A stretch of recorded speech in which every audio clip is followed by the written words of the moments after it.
What if you could take your entire history, everything about you that makes you you, every decision you've made, every mistake, everything about yourself that maybe you don't like or you just don't like where it's gotten you, just like an etch-a-sketch, you could just shake it out, start over.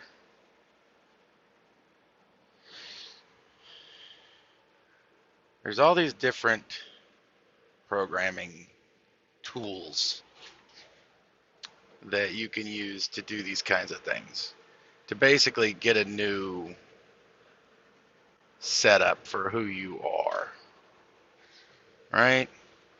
You got neuro-linguistic programming, you got self-hypnosis, you got motivational therapy. I mean, there's so many different ways. I mean, so there's aspects of alchemy that have to do with this kind of stuff, but it all revolves around the idea of tearing down what you think you are, who you think you are.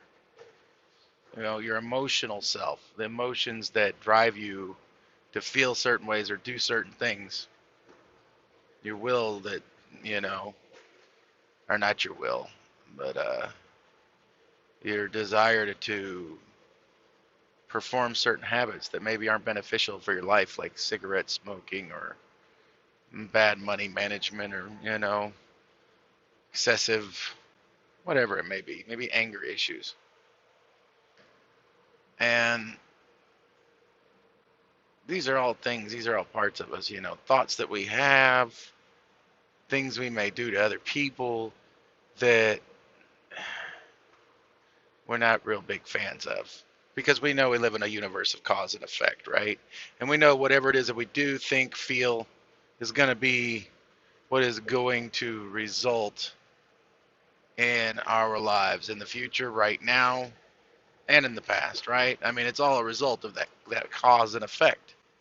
It's always an emotion. It's always in motion, you know.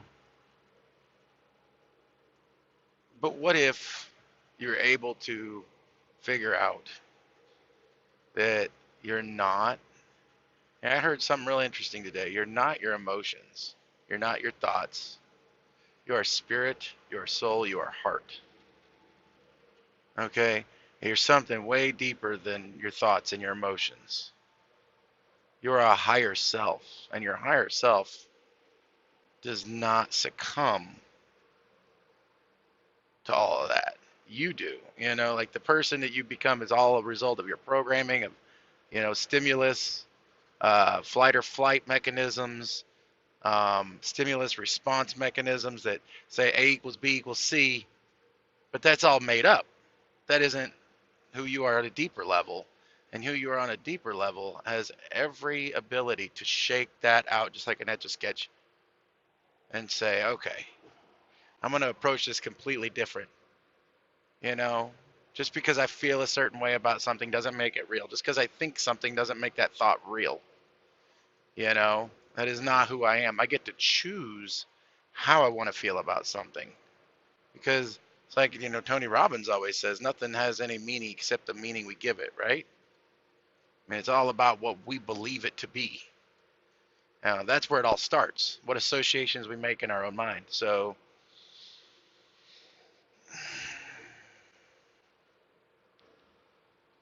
you got to take responsibility for your own belief systems, for what you think you are, for what happens to you as a result of your, you know, your daily interactions. You know, this is all about what does it mean to you. You have made these associations on your own, and nobody else made. You know, you may have been guided as a child. You know, you don't really have a lot of control over what, you know, input you get as a child, and therefore you may have an output algorithm that's not all together. But as an adult, especially if you're watching a video like this, you have a desire to fix it. You have a desire to understand yourself better, and you're perfectly capable of fixing that output algorithm.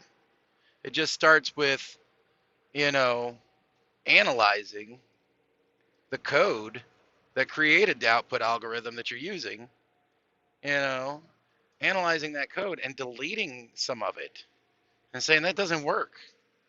That doesn't fit in here. It doesn't make, that's why one of the, a lot of the esoteric content that you read when you start on the initiatory path of any type is all about self-reflection.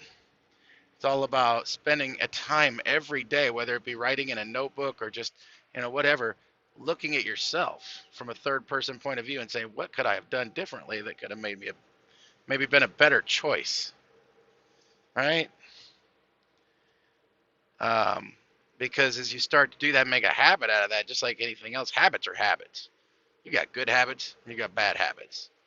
And bad habits, any habit's hard to break, whether it be good or bad. You want to keep the good ones. There's nothing wrong with those, right? It's a good habit to self-reflect, to take responsibility for your life, to not blame others for where you're at. But, the only way you're going to get rid of the bad habits is to take responsibility for those too and to learn how to shake it out, you know, break it out, break your mind free from all that programming.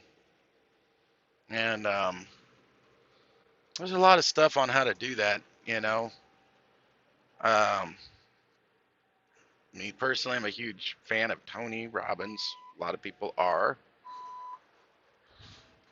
Um, so that's no shocker. He knows what he's talking about when it comes to that kind of stuff. Um, love when people just slow down to 40 miles an hour for no reason on the interstate. That's awesome because it takes me 20 years to get back up to 60 miles an hour in a big truck going up a hill.